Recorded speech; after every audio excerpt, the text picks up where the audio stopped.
Hi everyone, it's Magali, and today I'll be talking about the Nourishing and Strengthening Shampoo and Conditioner Duo.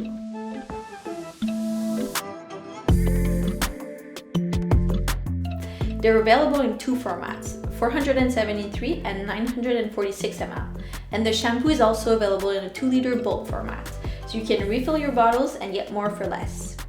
Our hair care products are EWG verified, which means they don't contain any ingredients of concern. They are committed to full transparency and made under the best manufacturing practices.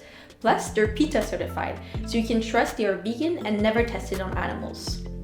The scent is so soft and refreshing. It's a sweet mix of pear and ginger. This duo is a holy grail for dry and damaged hair. Both the shampoo and conditioner are infused with olive leaves extract and grapeseed oil, which are highly nourishing and hydrating. They also include watercress and Indian cress leaves, known for their regenerative abilities and for being high in minerals, vitamins, and growth factors. Plus, they contain moringa seed extract to help detoxify hair and scalp, and it also removes unwanted buildup on their hair. For a little pre-shower tip, brush and untangle your hair before taking your shower. It will make shampooing so much easier.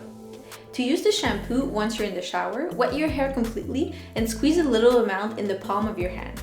Lather gently, starting from the scalp and working your way down to your tips. I personally like to have the shampoo run down my hair with the water to avoid overusing the product. For the conditioner, use it on your wet hair right after you finish shampooing.